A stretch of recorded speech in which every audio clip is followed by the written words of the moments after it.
తెలంగాణలోని SC, ST, BC, minority నిరుద్యోగ యువతకు ఉపాధి, ఉద్యోగ అవకాశాలను మెరుగుపరచడం కోసం తీసుకొచ్చిన పథకమే రాజీవ్ యువ వికాసం. ఈ పథకాన్ని మార్చి 17న అసెంబ్లీ ప్రాంగణంలో సీఎం రేవంత్ రెడ్డి ప్రారంభించిన విషయం తెలిసిందే. మార్చి 17 నుండి ఏప్రిల్ 5 వరకు రాజీవ్ యువ వికాసం దరఖాస్తుదారులకు ప్రభుత్వం గడువు ఇచ్చింది. ఇక ఏప్రిల్ 6 నుండి మే 31 వరకు వచ్చిన అప్లికేషన్లను పరిశీలించి లబ్ధిదారులను ఎంపిక చేయనుంది. అర్హులైన లబ్ధిదారులకు తెలంగాణ ఆవిర్భావ దినోత్సవం అయిన జూన్ 2న రుణాలు మంజూరు చేయనుంది. 5 లక్షల మంది యువతకు 6,000 కోట్లు ఇవ్వనున్నట్లు రేవంత్ సర్కార్ పేర్కొంది.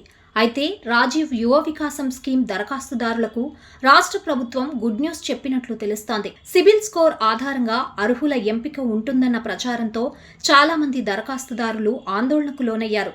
దీంతో ఇదంతా ప్రచారమేనని, అలాంటిది ఏమీ లేదని తెలంగాణ ప్రభుత్వం స్పష్టతనిచ్చింది. దీంతో ఈ ప్రచారానికి తెరపడింది.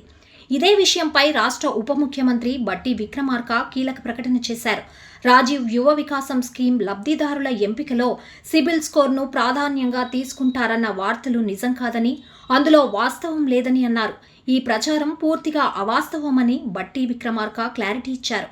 దీంతో వేల మంది దరఖాస్తుదారులు ఊపిరి పీల్చుకున్నారు.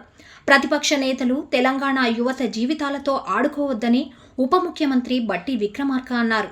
రాజీవ్ యువ వికాసం పథకం ద్వారా అభ్యర్థుల ఎంపిక పారదర్శకంగా సాగుతోందని బట్టి విక్రమార్క తెలిపారు. వీలైనంత వేగంగా లబ్ధిదారుల వడపోత చేపట్టనున్నట్లు తెలిపారు. రాష్ట్ర ఆవిర్భావ దినోత్సవం జూన్ 2 నుండి నియోజకవర్గాల వారీగా శాంక్షన్ లెటర్ల పంపిణీ జరుగుతుందని తెలిపారు.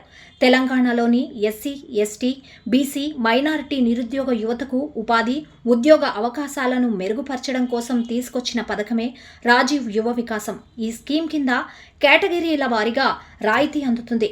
50,000 నుండి 4 లక్షల వరకు రుణం పొందే అవకాశం ఉంది.